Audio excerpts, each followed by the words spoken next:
Hello, everyone, and welcome to the next episode of the Cosmic Castaway Podcast. I'm your host, Steve Gadzik. For this episode, I wanted to dive into a thought that I had that sort of popped into my mind a couple of weeks ago, and it's been plaguing me ever since. And that's the idea, the possibility that the human soul could be a source of food for some kind of life form, or it could be there could be a life form out there that sort of hunts and harvests our souls in some way for later consumption, sort of like the way that we hunt and harvest animals, or the way that we just sort of harvest cows and chickens and pigs, for which we later on process and eat for nourishment. Could there be someone or something else out there doing the same thing, not with our bodies, but with our soul? Now, before we get too much into it, obviously, if you don't believe in the human spirit or the human soul, this episode's not for you. You're probably not going to find it very interesting. But if you do, stick around, because we're going to get into sort of the dark details of this and why I think that this might be possible. But before we get into this too much, I wanted to start with a really big question that's been one of the biggest questions that's ever been asked in human history. And that's, what happens after we die? Like, what actually happens once you're dead, once your body ceases functioning and you die? And the short answer is, basically, it depends on who you ask. For example, if you were to ask a Christian, they'll tell you that they believe in an afterlife where the soul goes to heaven or hell based on one's faith and actions. If you ask Muslims, they believe in an afterlife where souls are judged by Allah, leading to either paradise or hell, similar to Christian faith.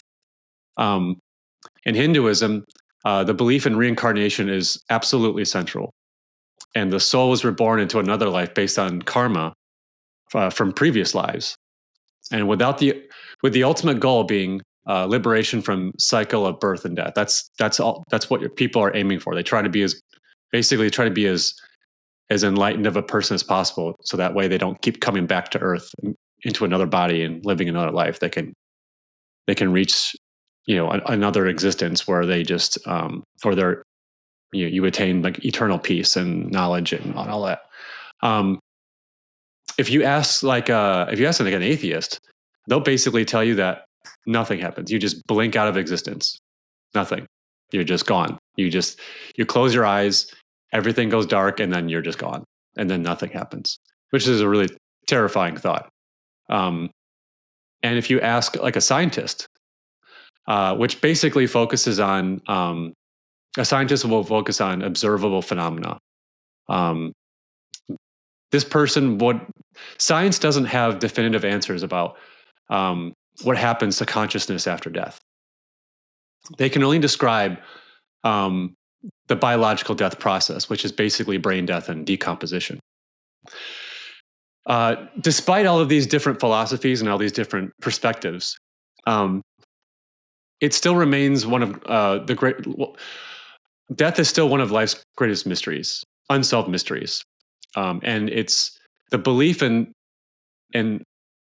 the individual beliefs in what happens post death is shaped by cultural, religious, and philosophical and personal beliefs, with no definitive proof for any one explanation. And while there are many different perspectives on this, the vast majority still seem to agree that not only does something happen to you, like once you're dead, not only does something actually happen after that, you don't just blank out. Not only does something happen, but they also believe that you live on just in another form, that the soul and spirit exists in some way, somehow, and you do live on in some other, in another form. That's mostly thought and energy and whatnot, but that something does in fact happen after death. It's just that it's the details where people start to kind of split apart. And the belief in the spirit or soul is prevalent all over the world. Although the exact nature, origin, and journey of the spiritual entity can vary very, very significantly. And these beliefs extend into the past, obviously. And they, the ancient civilizations held beliefs in concepts very similar to a soul, though the specifics vary widely. For example, in ancient Egypt, they had a very complex view of the soul. They believed that it is divided into multiple parts, and they definitely believed in the afterlife, and that the soul would continue to exist if properly preserved and supported through rituals and offerings. Like, that was what they thought. And whether they're right or not, who knows? In ancient Greece, the psyche was the term they used for the soul, which basically means breath, which used to mean breath or life. In ancient China, Hun and Po were the dual concepts of the soul. Hun was the spiritual aspect that ascended after death, and that opened up the possibility of becoming an ancestor spirit, while Po was more corporeal, bound to the body and buried with it. The Mayans believed the soul was composed of several parts, and that its journey after death was very, very complex, involving different realms depending on the manner of death or life and that you led and all that stuff. And in ancient India, the concept of the Atman as the true self or soul was absolutely central. And it's believed to be eternal, part of Brahman, the universal soul, that undergoes cycles of birth, death, and rebirth based on, again, karma. Now, all of these beliefs in the soul reflect a widespread human inclination, both in the past and present, to conceptualize an enduring essence beyond physical and beyond the physical, and a belief that the soul detaches from the body after death. And since everyone pretty much agrees and believes that the soul does exist, and for the sake of this episode and for argument's sake, let's just assume that it does. Let's just pretend for the moment we can prove that we actually have definitive proof that the soul exists, and that after death, your soul does rise from your body and something does happen. Where it goes from there, obviously, we'll get into, but let's just work with that for a moment. You die, your soul rises. Now what? Well, I guess the next question is obviously, well, which religion or philosophy is correct? Are any of them correct? Well, I've got an even more interesting idea, or a more interesting question. What if none of them are? What if all of these religions and all of these beliefs, what if they're all wrong? What if they all got it wrong? And what if the soul doesn't go anywhere? What if you rise from your body, but you don't actually go anywhere, and there's no angels or demons, and there's no gods waiting for you? No, there's just other souls. You're in some other type of existence, but you're still here on Earth, existing as a soul. So think about that for a moment. What if they're all wrong, and you just rise out of your body as a soul, and you're still here on Earth? Now, imagine this: you rise from your body, and suddenly you get this sense that you're being watched. You get the sense that you're being observed and followed around.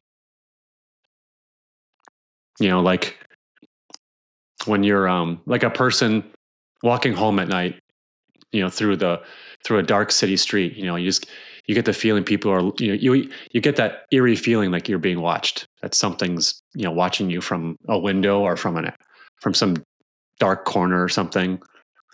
Imagine rising from your body, and suddenly you look around and you feel like something's watching you. And what if that something? What if that something was a type of creature, or a type of like celestial animal, for lack of a better term? What if it was some kind of life form, something beyond human beings, something beyond the physical? a life form that only exists in the same realm that souls exist. And what if that something was like was what if that something was out hunting for souls and consume them for nourishment? Or what if there was something? What if there was what if there was a life form present that didn't hunt you like an animal, but um, it captured you and harvested your soul and kept it contained somewhere for later consumption by either them or something else. Now, I realize how this is starting to sound, but please just hear me out. And just to be clear, I'm not talking about some like dystopian cyberpunk nightmare scenario like in the Matrix, where Neo wakes up after um, after taking the red pill and realizing he's just basically he's one of he's one of many humans who have just been basically acting as a battery, as a power source, a bioelectric power source for these evil AI machines. And and they're just being grown in fields like corn. I'm not talking about anything like that. I'm talking about something akin to what we observe in real life. I'm talking about this kind of situations that we already observe in real life. And for example, whales in the ocean that hunt and feed on small fish. These whales aren't evil. They're not evil, sinister creatures trying to murder fish.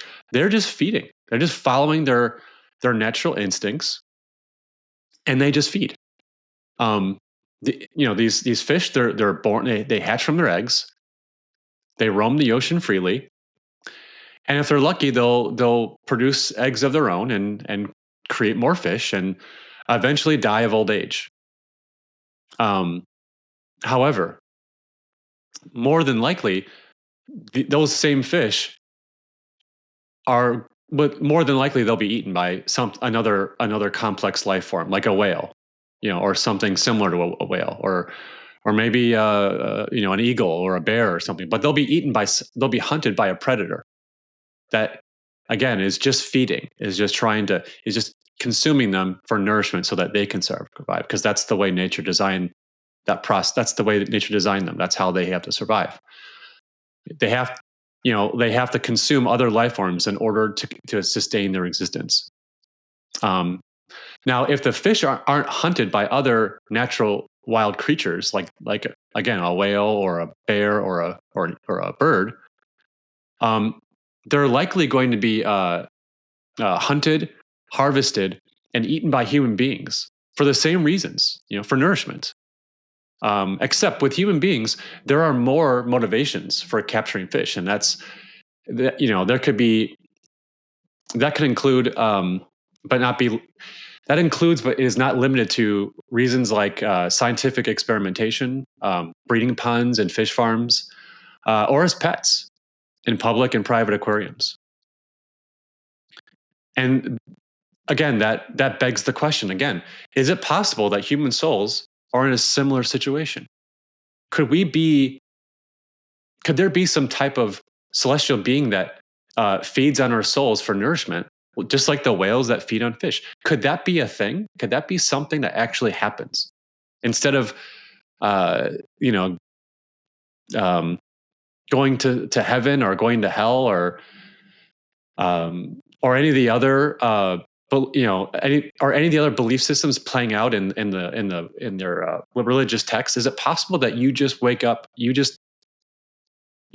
wake up as a soul, and now and just like anything else, you're just and like everything else we see in the universe, you're vulnerable to something. You're not just this eternal, impervious, unbreakable entity, which most people consider spirits as like these eternal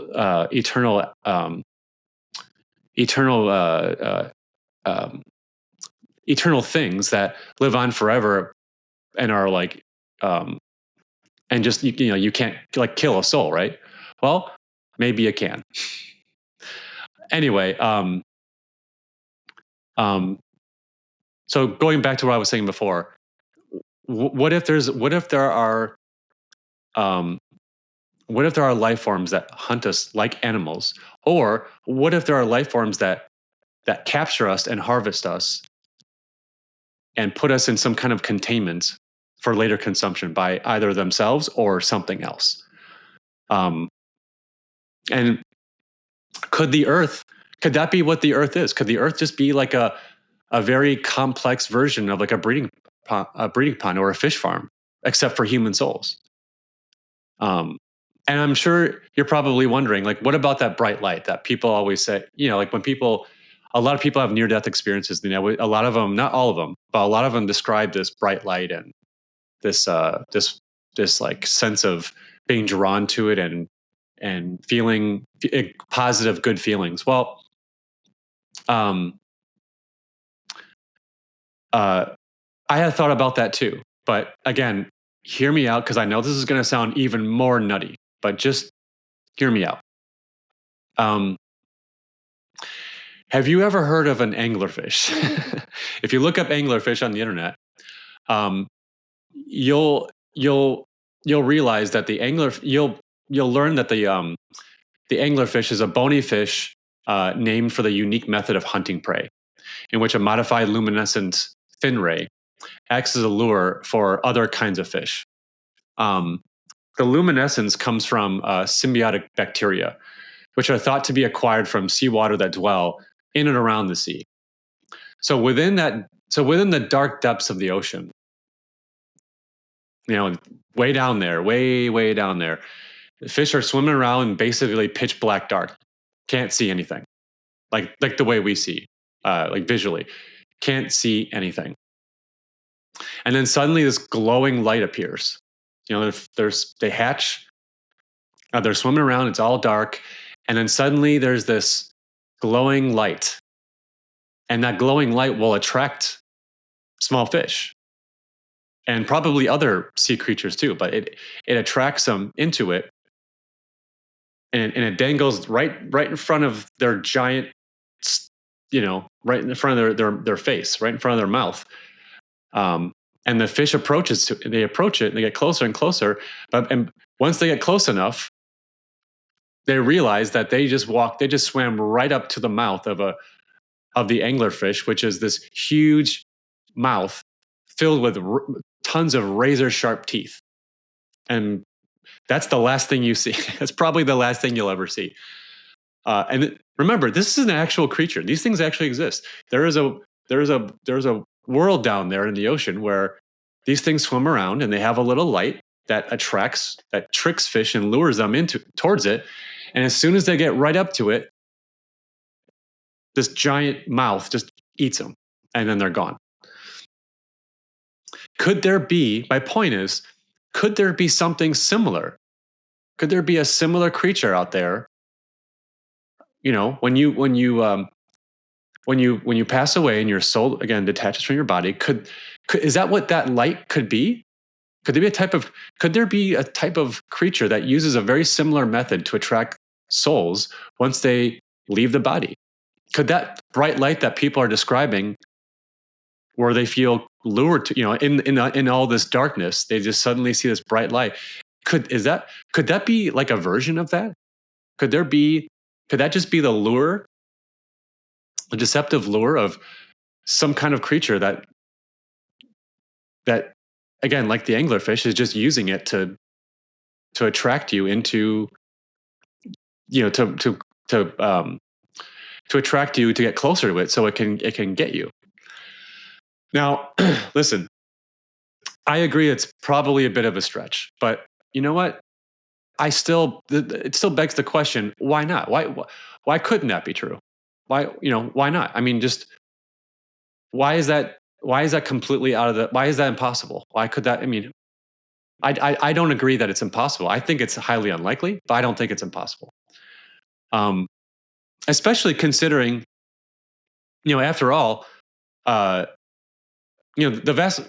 Why would the main reason I think it's not that far-fetched is because everything as far as we know, everything in nature we observe falls into some kind of cycle, whether it's a food chain or some sort of energy exchange or energy transit, some sort of matter energy transition cycle, or like here on Earth, like a food cycle.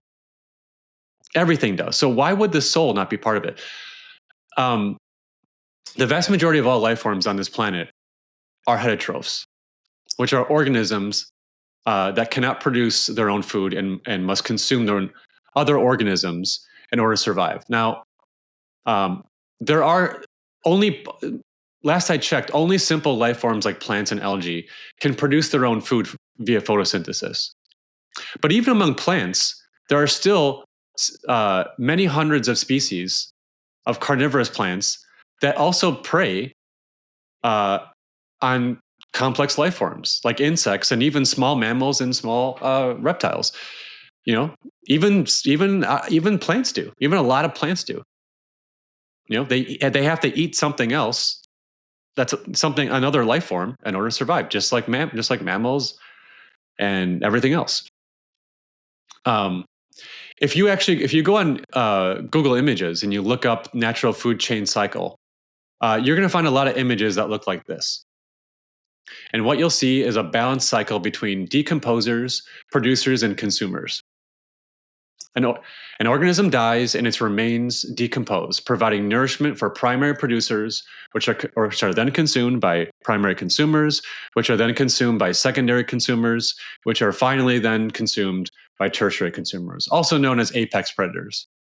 And these predators eventually die and decompose, and then the whole cycle repeats all over again. And this kind of natural cycle isn't limited to life on Earth. A very similar cycle exists out in the universe. Astronomers observe it all the time. I remember reading books and learning in astronomy that, for example, stars are born in a similar fashion. They live and eventually die, like we do. And when they die, they die usually a very violent death, and they destroy any and all planets orbiting them, and anything orbiting them, really, for that matter. But typically planets and their moons are what orbit stars, and they either get wiped out, or they can become like rogue planets, or who knows what else. But either way, any form of life that still exists on them is also wiped out as well. Now, part of this process involves a lot of the matter, the outer layers of that star, are expelled, which we refer to generally as stellar material. It gets expelled out into space, deep into space. Just leaving behind an exposed core. And what happens to that exposed core is complicated, and it entirely depends on the mass of the star. But we don't need to get into that. The point is that stellar material blows out into space, which eventually becomes new stars, and new planets. And on some of these new planets, new life forms can be created. And finally, just like before, those once new stars, they live their lives and die, and the whole process starts all over again. Now, again, going back to religion, according to religion, human souls live on for they're eternal. They don't die. They don't seem to fall into the cycle that described in the death of stars or galaxies, and they obviously don't fall into the food chain that we see here on Earth. Somehow they escape all that. They just escape these endless cycles of life and death that we see everywhere we look. Or do they? Do they really? Maybe they don't. And that's my point. Maybe they don't fall. Maybe we think they do. Or maybe we just want to believe that they do. But we don't really know for sure, do we? because we don't really, no one actually knows for sure what happens after death.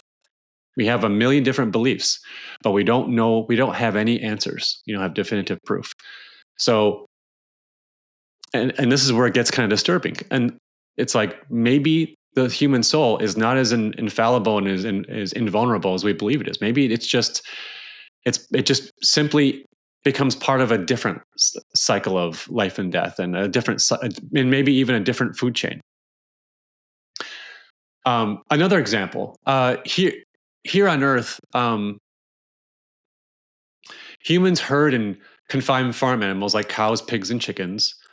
We put them in cages and corrals and raise them into adulthood, and eventually slaughter and consume their bodies. We consume their tissues, their organs, and their bones for nourishment, so that we can survive. In addition to consumption, we also breed them so that we can keep a continuing supply of food going almost indefinitely. Now, like the fish, the farm animals don't have the intellectual capacity to understand any part of what we're doing, nor do they have any way to avoid or refuse participation in this process. So, and that brings up my question, the same question as before. What if humans and souls were trapped what if our souls are trapped? Well, I guess you could say our bodies and our souls are trapped in a very similar situation, but we just don't know it. What if we are also being corralled, and we're also being, put into cages and fish farms and kept in, some sort of celestial barns, for lack of a better word. But we just don't know it until we're dead. What if human souls are simply another form of livestock? Being, our bodies and our souls are simply another form of livestock being herded by a far more advanced race, or a far more advanced form of life. But instead of eating our bodies, what if we're being raised and harvested for our souls? What if that's what they're after, not our bodies? What if why not? Why couldn't there be a type of life out there that consumes human souls? Like, why not? I don't, I agree it's unlikely, but why not? Why couldn't there? Why is that impossible? And what if the Earth is just, again, what if the Earth is simply an elaborate type of ranch or corral, carefully constructed to not only keep us from ever escaping this place, but also to make sure we can survive and continue to multiply and breed and create more souls for whoever or whatever is consuming us? And like the millions and millions of farms and ranches that exist all over Earth, breeding and harvesting and consuming all these animals, could Earth be one of thousands or maybe even millions of ranch planets, just like Earth, out there in the cosmos, just set up for the exact same reason? It's just, they're all just out there, far away from each other, so we'll never know about each other. We can never reach each other, talk to each other. And they're all set up just to create souls for whoever or whatever needs to consume them for nourishment. Yeah, why not? No, it's a very scary thought, but why not? Oh, and like all ranches, there are people who live on or near the ranch to manage the livestock. We call them generally like ranchers or ranch hands. Their job is basically to make sure that the livestock are protected from any type of serious danger that would threaten the population of all the animals, and to generally manage the entire life cycle of the animals from birth to slaughterhouse. Now, maybe it's possible that these UFOs and these ETs that we hear reports about, maybe that's what they really are. Maybe they're cosmic ranchers, so to speak. Maybe they're just they're sent here by whoever or whatever is eating our souls. Maybe they're here to tend to their livestock. I don't think it's them that I don't believe it's them who are consuming our souls. But maybe they're the ones who are tending to us, and making sure, again, that we're all alive and healthy and are continuing to breed and multiply, and making sure that the process doesn't get interrupted by anything. Maybe that's what they're really here for. Maybe they're just managing, and maybe they send people like that to all of these planets just to manage, again, the livestock, and to make sure that nothing interrupts it and nothing threatens it. And maybe they're hiding here on Earth. Maybe they're set up. Maybe they set up shop on the moon somewhere, on the dark side of the back side of the moon. And their job is, again, just like ranchers do on a ranch. They monitor our development. They make sure we don't get wiped out from any type of external threat, like asteroid collisions or solar flares and plagues, or even from ourselves. When we build weapons of mass destruction, that's a new thing that they probably have to deal with now. And they need to make sure that we don't not only that we don't annihilate each other, but we don't irradiate the entire planet, making it uninhabitable for anyone else. And then again, finally, just to generally manage the similar birth to slaughterhouse process.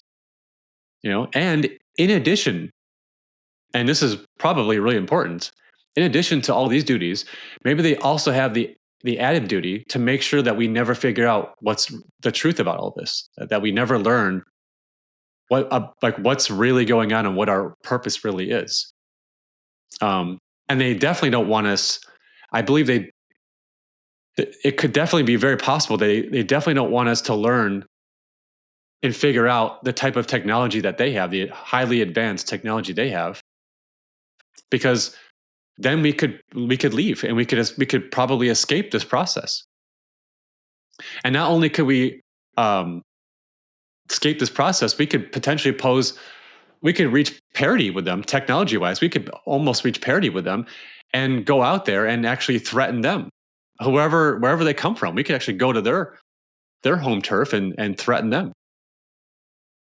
And maybe there are humans here on Earth that are selected as not, I guess you could say maybe liaisons, but there's basically a very select group of humans with whom the ET ranchers partner with, who are exempt from this harvesting process in exchange for helping to make sure the rest of us humans never know about their existence, and to keep us distracted and entertained while they do their thing. Because again, if we figured it out, I mean, what would that lead to, right? Maybe that's why the there's so much secrecy behind the UFO subject, and why it's fanatically protected, and the technology behind it, the advanced technology behind this phenomenon, is fanatically protected. Maybe it's because, again, what would happen if we figured it out?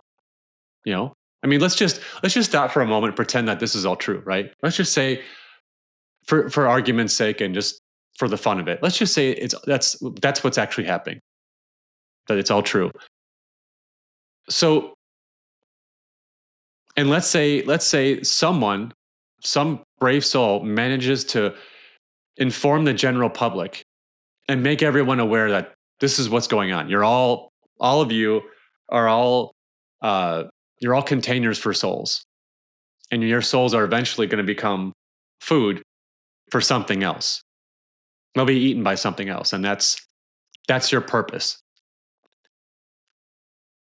What if someone managed to actually prove all this and get it out to the general public and expose the whole game? What happens next? That's a pretty serious question. What would they do? What would happen? Would we be allowed to continue on as humans on this planet? Will we be allowed to continue on?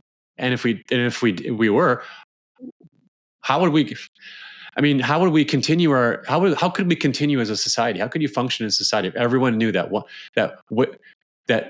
when death, which is waiting for all of us, that no one can escape, when we die, that is the fate that's waiting for us. I mean, obviously society would fall apart. I mean, it would just be, it wouldn't work. Society wouldn't work. If we all knew for sure that's what happened, society wouldn't work. So it begs the question, like, what happens next then? What's the next step? Do we all just get purged?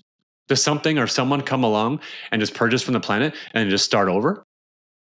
It's sort of like how in the Avengers, Thanos threatens to shred the universe, as he put it, shred the universe down to its last atom and rebuild it with people who never knew, who will never know what actually happened and where they came from and how, and that there were people there before, and that that there was this entire existence there before, but it was all destroyed and rebuilt for the sake of balancing out the universe. And some backward wild philosophy that only exists, that seems to only make sense in Thanos' mind. Is that what would happen? Would we just be wiped out clean, and then they just come along and put in some fresh humans that just start over? Maybe not. I think that's probably about where I'll stop, and give you a chance to digest a lot of this. It's a lot. I said a lot of things there, and there's a lot of information a lot of ideas there, not information, a lot of ideas there to kind of sift through and think about. But before I end the episode, I wanted to share one more thing with you that I think is important and potentially credible to this possible scenario.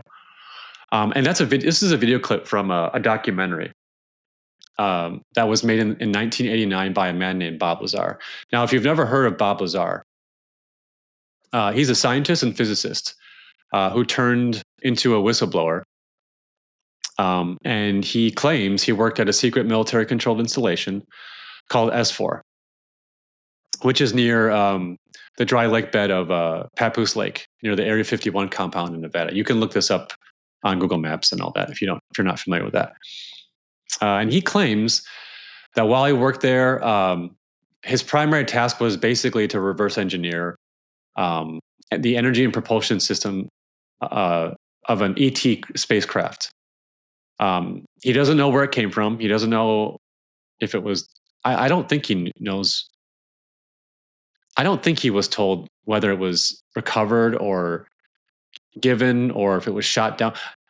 He said one of them was banged up. He said there were multiple models. They were all pristine except for one of them. So anyway, he didn't specify where they came from or how they had them. He just said they had them, and he was allowed to go. He was allowed to engage with one of them.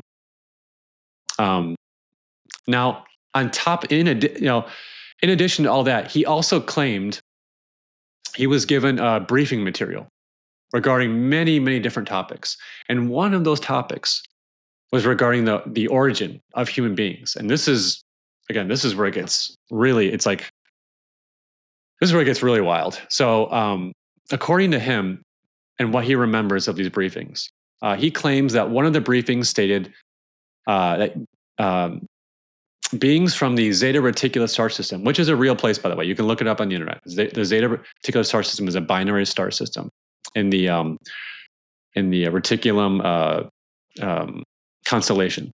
And look it up yourself; it's there. I don't know that anyone knows if there are planets there. I'm not sure if that's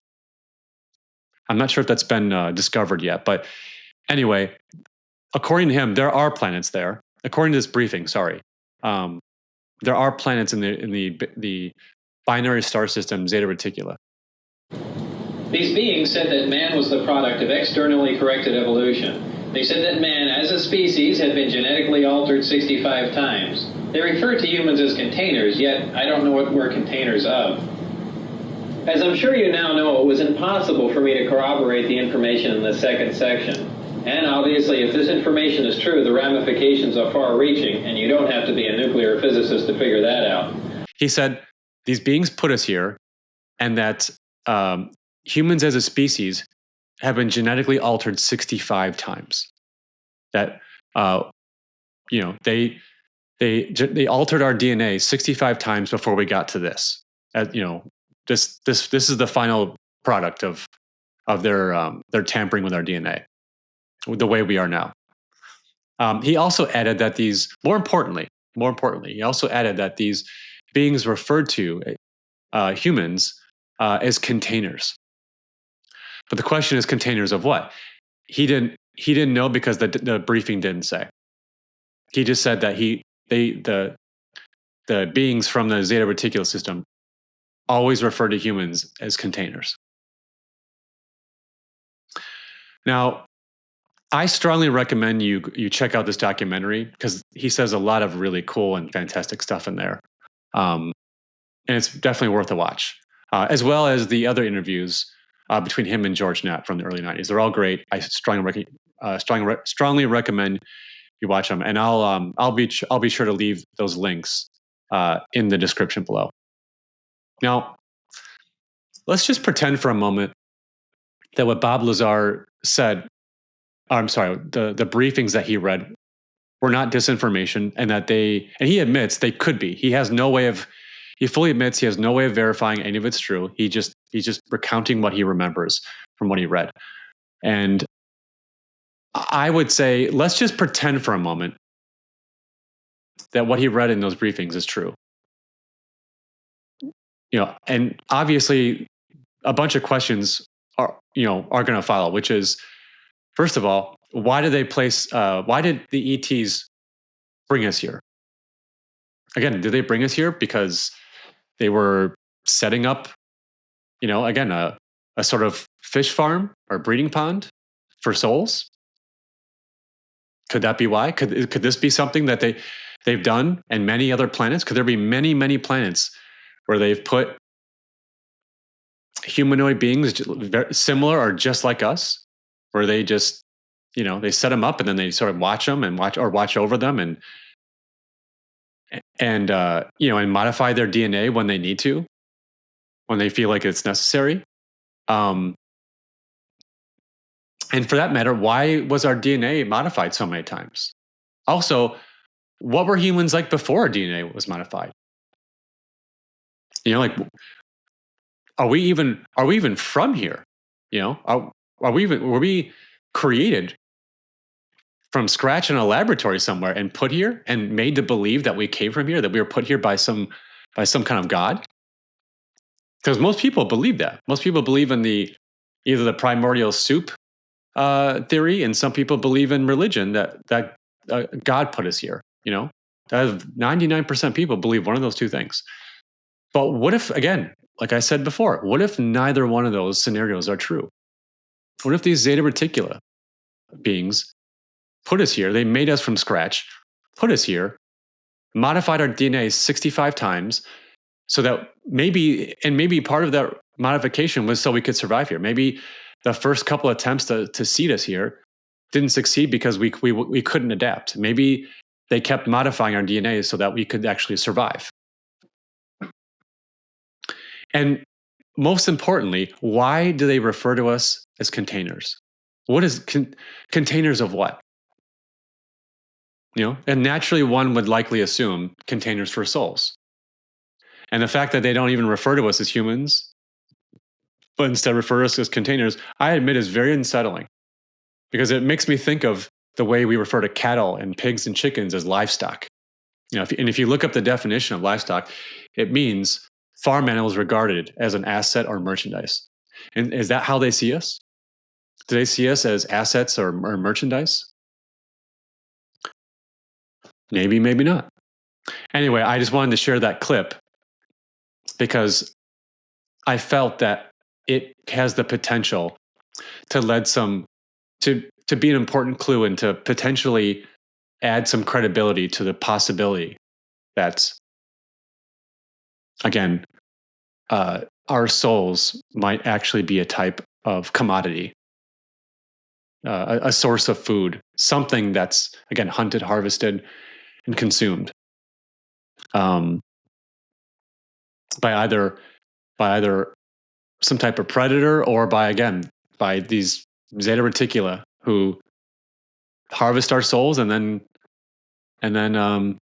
either they or someone else maybe they consume them later. Maybe they do it for maybe they're doing it on behalf of someone else. Maybe they're the cosmic ranchers that tend to their flock here on Earth and make sure that those souls fully mature, just like the way that we make sure that chickens and cattle and bulls and they fully mature before we slaughter them and consume their bodies. But it's a very disturbing. The idea that there's actually life forms out there that hunt and eat us, eat our souls, like the way that whales hunt fish, or that this planet could be nothing more than a cosmic corral for confining, raising, and harvesting human souls as livestock. Just waiting to be consumed it's an interesting, but it's a very disturbing thought. And do you think it's possible? Do you think if there's any possibility at all this could be true? I'll let you decide for yourself. I hope you enjoyed this video, and I hope I didn't. I don't give you nightmares tonight thinking about this. If you wish to share any of your thoughts with me on this subject, if you have any thoughts or opinions, or you just want to tell me I'm an idiot, please feel free to leave those comments in the comment section below. And please remember to subscribe and share with your friends and family if you like this content and you enjoy it. Thank you again for your time and attention. I very much appreciate it. And until next time, good night.